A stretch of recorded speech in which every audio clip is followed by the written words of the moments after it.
Guys, isn't it becoming an exhausting task to keep updated with the mind-blowing amount of daily news and innovations in blockchain space? Not to worry, during Blockchain Coffee Talk Show, which you are watching right now, you will get just the most essential and useful info. My name is Alena Zaleskaya, I am director at WeTel Blockchain Center, and welcome to first one and only Blockchain Talk Show. From Metaverse incredible experience last week, let's jump to money-making strategy, where everyone, from newbie investors to experts, are hungry to make daily profit, crypto industry. Today we are going to consider ourselves as future readers and try to predict how crypto industry will look like in next 10 years. And we'll not forget about present time and what's happening in the global economy today. Are you ready? Let me introduce our experts. Gustavo Montero, founder and chairman Carter Capital. Sean Salisu, CEO RD Group. Gustavo, Sean, thank you for joining me today. It's such a pleasure. Can you please tell a few words to the audience about yourself and your area of expertise? Gustavo, would you like to start? All right. Yeah, please. I'm Gustavo Montero. I'm Swiss. I'm the chairman of Carter Capital. Carter Capital is an asset management company on digital assets. So we work with different assets such as NFTs, metaverse, cryptocurrencies, DeFi, etc. Everything what is booming just right now. Yeah. Exactly. Yes, Sean. I'm the founder and the CEO of Real and Davis Group. So our first product is called Modular Lua Blockchain. All right. It's an enterprise blockchain. So we are introducing a lot of things. We are first going to introduce our first batch of our production in the next 8 months, which is going to be on the healthcare system. So you guys should watch out for that. It's going to be amazing. Absolutely. We're going to see that. Thank you, gentlemen, for your introduction. So let's begin. So crypto, as we know, has never been just sunshine and roses. It's an industry that requires a lot of work. And especially what we see with the recent events happening in crypto space, we see that also the global economy right now, with the regards of inflation, it's all together affecting the crypto world. How and what's happening right now? How the crypto market looks like? Sean, I see that you want to reply that. For me, crypto market is where it's supposed to be. It's where it's supposed to be because it's the new future. Do you understand? It's the right time for us to leave the old life and move into the new one. What's wrong with the old life? The old life is the old life of fiat. Okay, do you understand? So we don't need it at all anymore? We need fiat. We can't do without fiat. But at the end of the day, when we are talking about cashless society, the crypto gives us the hybrid of that, what the world is going to be in the next 10 years. Do you understand? And I will give you an example. Are you still talking to your friends when you are in the high school? No, 20 years ago. The world needed evolution, and the evolution is here, which is the digital world that we have been talking about. And a point I want to put out there for everyone to be able to see is that the bank needs to take advantage of this digital world right now, because as a client and as a customers, we demand a lot. Of course. We demand a lot. That's our nature. It's our nature. It's our nature to demand, and we demand something better. And crypto and blockchain especially has already proven that is a system that works. So I think we need to move into that, and we need to educate our people. Every customers, every industry need to come into this new evolution and take control of it. So no matter what's happening and shaking the crypto industry, it's still moving forward. Crypto is moving forward. All right, interesting opinion. What about you, Gustavo? Well, I pretty much agree with Sean and what Okay. he's saying. Actually, everything you said, I concur to 100%. But I'd just like to add a different angle to it. Yes, please. I am a public speaker. I speak in most global conferences right now on the subject of digital assets. And I bring up always the same concept, which is the following. If you take the global population today, which is around 8 billion people, actually, no, we just went to 8 billion people. 8 billion people, yeah. Okay, Yes, okay, 8 billion yeah, people. yeah. If you look at the pyramid of that population globally, you will see immediately that 60% of the population are below 40 years old. Yes. Now, the key element of that is following. Internet and blockchain technologies are about that age. If you take the fact that blockchain started in 1991 with these two chaps in the US working on how to stamp digital paper, and then internet around the same time, the new generation has only heard about digital things, digital assets. So for them, this is a natural thing. You were asking it, where is it? Is it now? It's at a natural place, as you very well say, Sean, because we started with barter.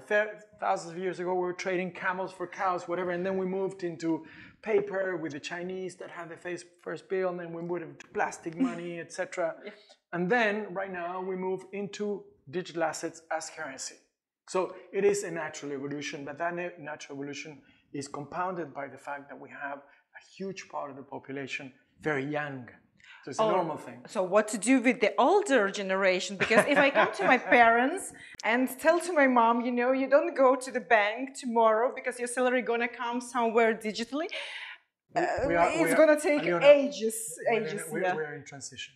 Okay. We're in a transition period. So we, as Sean rightly pointed out, we're moving from the old economy into the new economy. That's what we are. We're in a paradigm shift situation, in a total transition where effectively the new generation will only understand cryptocurrencies. Yeah, that's but the reality. Now the old generation will phase out little by little. We will all die one day. I mean, it's a normal thing, right? Don't think about it. Yes, not today. So the new generation is taking over, and they only understand, or basically understand, cryptocurrencies. All right, but still we can see that it's kind of shaky and stable and risky. So any of the methods that you can recommend which are prudent or risk management or low risk that people can embrace themselves more into crypto? Sean, that you for me, my organization, we are trying to introduce something new. Yes. Because even in the blockchain system, we have to change. Like you said, we are still changing, we are still learning. We are like a butterfly right now, trying to fly. We are still in the cocoon, trying to break up. Do you understand? So we can be able to go into our inner power, can be able to manifest what we want. So in the crypto world, we are in the stage of manifestation right now. I will put it that way. But for me and my organization, we are trying to bring a system for investors to have confidence in this blockchain and in this digitalized era. We need to attach each of the token to an asset or a whole way of doing business. Like, for example, the last time we had a conversation with Gustavo, he's doing a project that is his token is going to be attached to the mining.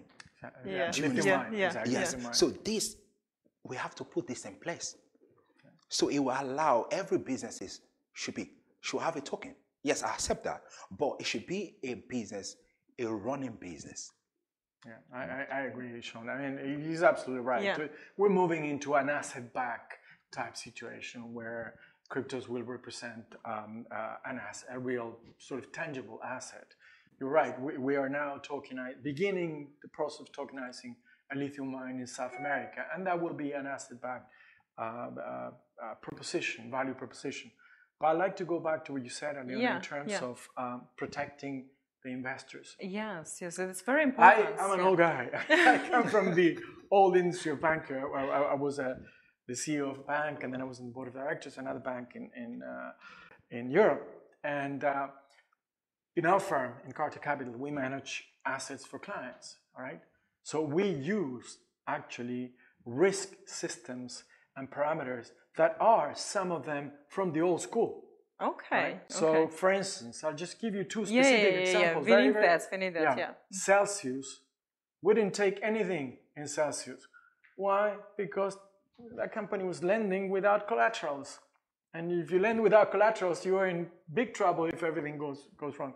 And in FTX, obviously, with such a huge exposure between FTX and Binance, it was a problem for us because there was always it's a huge risk to invest in FTX. Absolutely. Now, those parameters of controlling the risk proved good for us and our clients. So I would say that I fully agree with Sean in the sense that moving into an asset-backed economy via cryptocurrencies is a very good thing to do.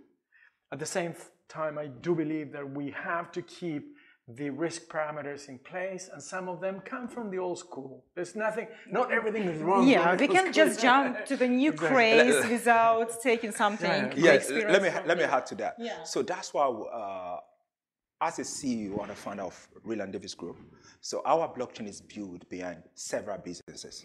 One of them, blockchain is going to be backed up by healthcare, and mind you, I am building the fastest blockchain in the world and the cheapest blockchain in the world also, that we not only work with a bigger company, also work with smaller businesses. That is my vision, to be able to allow smaller businesses to expand. By doing that, we teach the smaller business how to grow, because without a set-up business, we won't have a good economy. Absolutely. Do you understand? Yeah. So now we are building an enterprise blockchain that works with healthcare, oil and gas, distribution, transportation, and into finance also. When it comes to the finance, we are introducing a DEX exchange platform, which is called Zomato. Zomato in Japanese means go. But we have one Zomato here. But this is which means go. And we are solving a solution. The problem we're solving with the Zomato exchanges between fiat and cryptocurrency. So we have a pool. We have a pool in the exchange. Okay. It's not owned by individual because it's, do you understand? So we want people to be free. So if you are transferring maybe $1 to any, you want to transfer $100 now to your friend in Jamaica or anywhere in the world, and you only have crypto in your hand, and you want the other party to receive fiat, with my exchange, you can be able to do that easily. And also, we didn't stop there. We want the world to understand the core behind blockchain. It can be used for several things. Exactly, that's what we want to teach and to make more people to know about that. That's still till now, people thinking that blockchain and crypto it's equivalent and nothing more than that. No. So yes, we need to expand that knowledge that behind the blockchain technology, the implementation is huge. You can integrate in each and every industry. So what's can you give the real examples, where else, how we can use it? I will give you another real example. Another real example is the B2B platform that we are introducing, which is day-to-day life business. But we are going further. We are connecting a farmer in Australia to a farmer in Nigeria to a farmer in Zimbabwe on one platform, and it's going to be on the blockchain. Do you understand? Yeah. So, and on a clinic in Australia can be able to buy medical cannabis from the one in South Africa, and we are putting them on a blockchain system.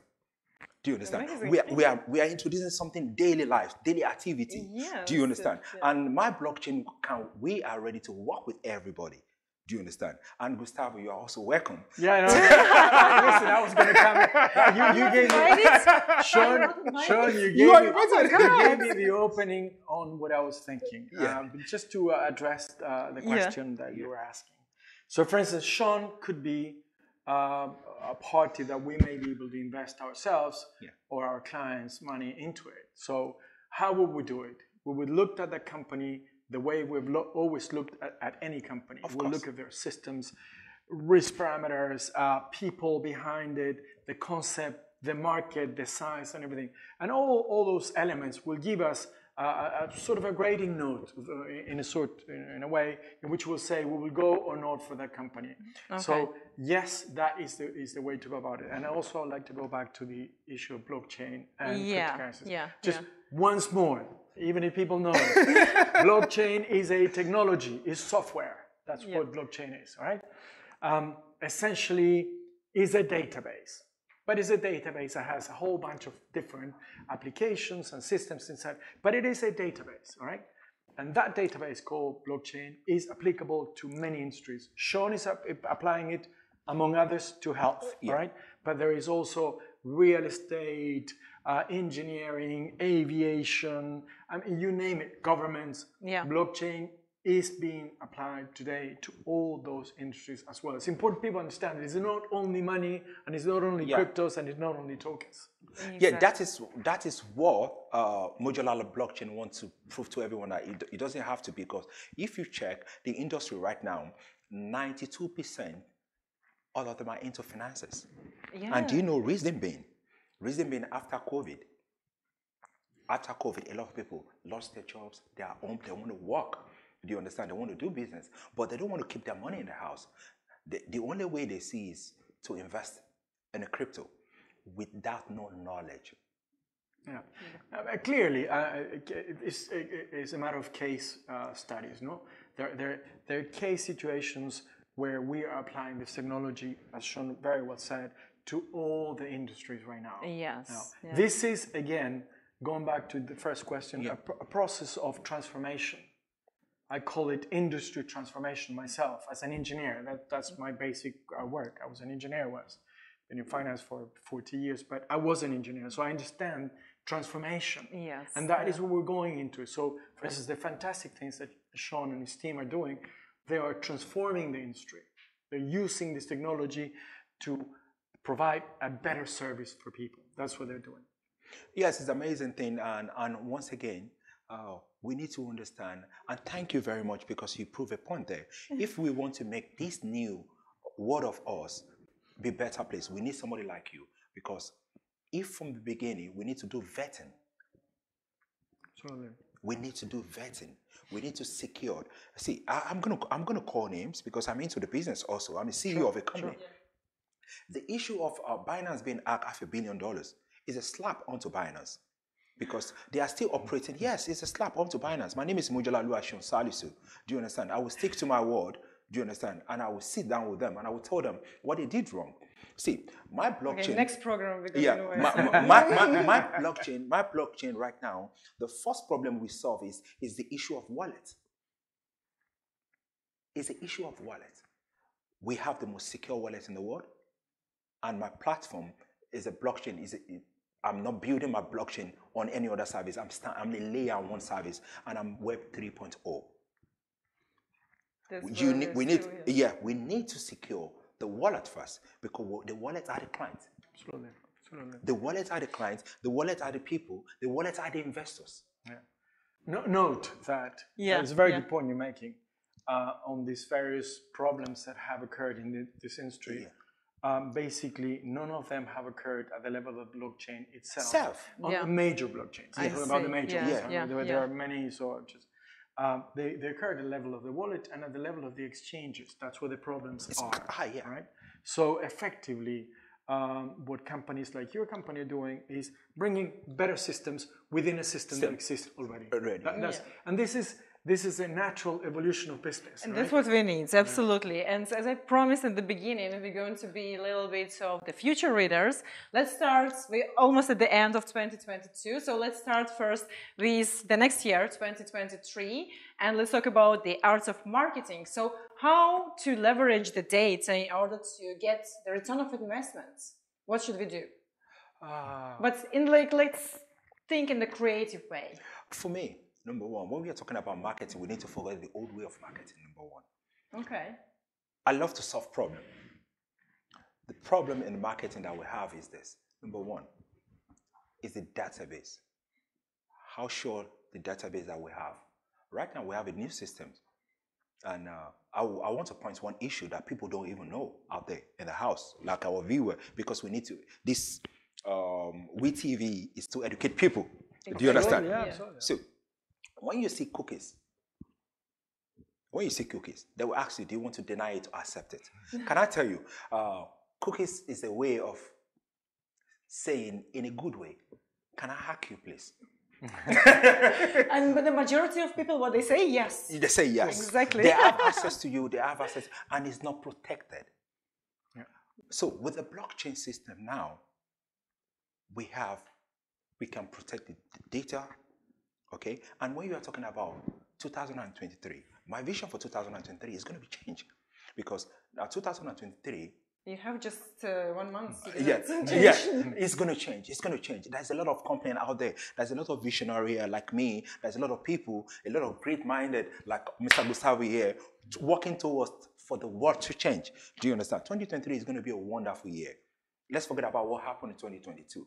Do you understand? Almost gone. Yeah. So 2023, we are going to be having a secure database if we be able to tap it into the capacity of blockchain. And the marketers can be able to market with those unique database because each database is me and you. Absolutely. Absolutely. Do you understand? It's our information. It's our information. How do we show that our information is protected? We need to do that. We don't only need us to do that. We also need government to come into these systems.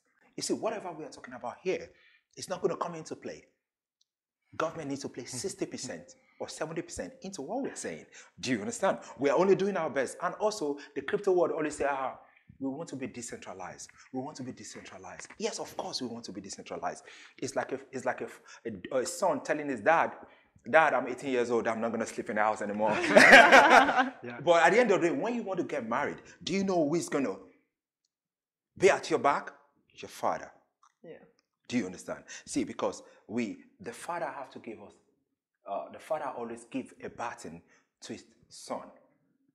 That's what we need. We need the people in the government, which are our elder brothers, which are our elder sisters, that they know how to reform a law. We need a law that is going to guide us in the blockchain. Exactly. That is going to make it better. It's a teamwork, absolutely, yeah. Remember what I was saying before, that things are changing because of the new generation. Yeah. So governments will change because of the new generation, Yeah. obviously. El Salvador is an example for all Amazing. of us. Yeah. Amazing. But Amazing. I want to go back to the sort of looking into the future, right? Yeah. So, right, I'm going to take my crystal ball out. Yeah, please But go we are ahead. talking just 2023, then we move further, but let's start with the next Just year. going right? into 23. Yeah, First yeah, of all, yeah. I think the industry is cleansing itself. Okay. Situations such as FTX are unfortunate for many people that invested, but good for the industry in the sense that the industry is auto-cleansing itself. That was not a crypto, not a blockchain issue. It was a problem, a legal issue. It's a legal issue. Right? Yeah. Nothing to do with what happened. So the industry is cleaning itself. Many of the tokens we have out there will disappear. We have thousands of them out there. Too many They will nowadays. disappear. Too many, yeah. And obviously the most solid and the ones that respond to a real problem in the market will stay. That's the key thing. A token that represents a solution to something, right? That's what we're looking into, or a blockchain or whatever. So the industry is cleaning itself. We're getting into a very good period, I believe, for the solid companies like Sean. I hope so, that it's going to stay there forever. So that we as asset managers can invest in companies like that. Yes, of course. Very, very important. But that is what we're going to, into a cleansing period. And the year 2023 is going to be all about that. And you will see that because the fundamentals of blockchain and the fundamentals of the right currencies are very good still, that market will grow. That's my view. The market will grow in size in the year 2020. Very interesting. But if to look further, because nowadays there are a lot of buzz. Okay, too many cryptos. Since 2021, metaverse, NFT. NFT was first the artwork. Now a lot of utility behind it. So what will be in the combination? Like what will stay? What will go? Let's say if we look further, next 10 years. Well, there's a lot of, first of all, and what you said, you mentioned many, many things. All of them important, interesting. But one has to start making some differences. Metaverse has nothing to do with cryptocurrencies. A metaverse is, again, another software or a series of softwares, by the way, into virtual reality and what's written everywhere in the web. Cryptocurrencies come into metaverse only as a way of payment. That's the reason we have cryptos there. Yeah. We pay on goods and services of the metaverse via the cryptocurrency. So it's important to separate technical things. Okay. Because in general, people do not understand that. In their view, in their mind, Yes, it's everything the is the same. same thing. Yeah. Right? So that's one thing. Then on the NFTs, it's important to people understand that the NFT is a single token, right? So, and it represents, in my opinion, what? A fantastic way of selling a product. It's a new That's marketing true. tool, right? Yes. So you have to start seeing things like that. And then go back to Sean, into what he was saying. Effectively, this is changing, is evolving for the good. Okay. Thank you so much. Yes, Sean. You have something to add. See, metaverse is a different ballgame. Absolutely. When you're talking about coin, that is going to stay. I always have that discussion every day. I always thought about it. I always think about it. A lot of coin, by 2023, I'll be the first one to tell you this. No worries. On your viewers are going to have a chance to amazing prediction I'm going to make on your TV. In the next 2 years. Okay. What's going to be there? We look like silence. We're like, good. The world is going to be trading with only 1, 2, 3, 4, 5, 6, 7, 8, 9, 10 coin. Out of 11,000, which Yes. exists now? Yes. Yes. I can beat my chest with that. Because why?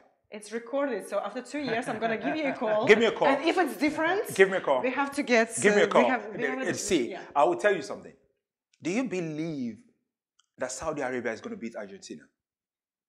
If I ask you that question. Well, it's not about Okay. football. It's not about football. But it's all about business. See, when we come to cryptocurrency, there's a lot of, I will say this word, I don't want to say another word.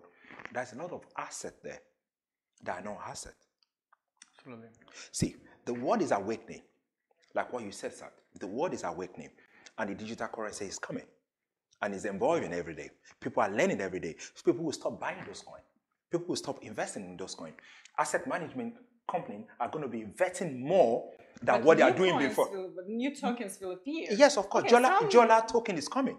My token is coming. My token is attached to several businesses. Do you understand? My token because my token is a stable token. Yeah, stable coin. Yeah. It's a stable coin. That's how a token is supposed to be. Yeah. Sean, at the same time, it's one thing I'd like to say that because he's giving some predictions, which I appreciate very much. I'll say I'm not very far from what you're saying. Yeah. But I want to hear the different opinion. But I'd like to say the following. Effectively, I also believe that we will be in the future trading. For instance, in our asset management company, we only trade about 20 to 25 out of the thousands in the market. Imagine you reduce them to 20. In the next 2 years, you are going to be trading with 10. So I think many of them will still be in the market, but they will not be traded. All right, they will not disappear just like that because. But we just say in the history, it's like the following: the world has in excess of 130 countries, therefore in excess of 130 fiat currencies. How many do we use? 10, maybe? Max. Not even 10, perhaps. I will tell you, I will argue that with you. Go. Now, and the when you're talking about fiat, I think the only currency that people know is 5. I will mention them. Yeah. US dollars, pounds, great. euro, great. yen, 5. and Chinese Love that. currency. Do you understand? And right now, we also trade the Swiss franc. yes, Swiss franc, yes, of course. I'm Swiss. Yeah, Swiss franc, yes, it's a very solid. What I'm saying is use anywhere between 5 to 10, but there are 130 countries. Yeah. Now, for me to stand on my word, my prediction, do you see what happened 2 days ago? Russia launched their exchange platform, and I will give you for free. Russia also is going to launch their own stablecoin. Certainly. Which is going to be used for trading. So the world is evolving. See, if your coin is not attached to a tangible business, tangible investment business, in the next 2 years, the coin is not going to be valuable. People are not going to invest in it. And when investors are not investing in your coin, it's nothing. Do you understand? Certainly, that's certainly the future. I fully agree with you on the asset back part. And now, let's also tell the public something very important. Yeah. Legally, from a regulatory standpoint, we're not yet completely there with those tokens, with the asset back tokens. There are many issues, but I believe they will be resolved. And part of that will come actually from the evolution of the legal case between Ripple and the SEC in the US. Part of that will be the cleaning of that situation and the moving forward into it. But yes, as a summary, we are into an evolution and an evolving world, and next year I think is going to be very good for the digital assets world. Yes. Let me add to that. Yeah. I know we are not there yet, but I will give you a very good example. Nigeria, we are the third country that spend digital asset most when it comes to cryptocurrency. But they don't give licenses for blockchain. But we approached the government. We got our first license in Nigeria, and also we have a license for blockchain in Dubai, and we have in Nigeria. But the point is this: the government sat down with us, and we tell them what we are doing, and they could be able to see through it, and they see that this is the future that is coming. See, by in the next 2 years, I believe we are going to have a clear picture where we are, where we are standing. Thank you. No, Thank you, Sean. Yeah. Thank you. Just going to add one more thing. Absolutely. Just the premise yeah. for Go ahead, class. I know it's difficult to finalize. For the we supporters. Just yesterday, one of the largest governments in Africa, which I cannot give the name because we signed an NDA, has asked me to go there in December. All right, and the idea is to transform the entire country into a blockchain type of entity. Oh, right? That's the idea of the government. Yeah. Now, whether we will succeed or not is a huge task. I mean, it's not easy to do. But the point is that governments are changing. Yes. And they are getting into that. And that's a very good thing.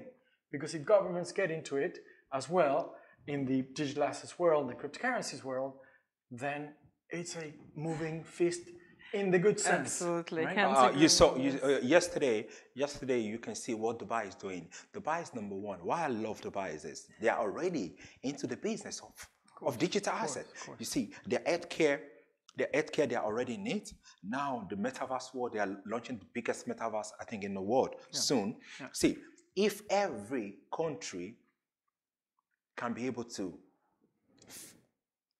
see Dubai as an example and start tapping into the quality and to the future of blockchain, I think the world is going to be a better place in the next 2-3 years. The UAE is a fantastic and visionary country, and certainly they have a very clear picture of what they want to do with digital assets. All digital assets, right? So we are lucky to be here, and it's well done. So we're very lucky to be here. Yeah. But in any case, this country as well should be looked upon by the world very carefully because a lot of very good things are happening. They need to look. They need to see Dubai as a good example and just follow suit. And like what I used to say, I was telling a friend of mine a few days ago back home. I said, if Africa as a whole did not tap into this new opportunity, we are going to be dumping ground in the next 3 years. We will not. Gentlemen, I know it's a long way to discuss. It will never stop. We can talk for hours and hours. Yes. The conclusion is a very fascinating, exciting period of our lives that we are facing right now. And there's just more to come. Thank you. See you next Friday. Thank you very much. Thank you very much.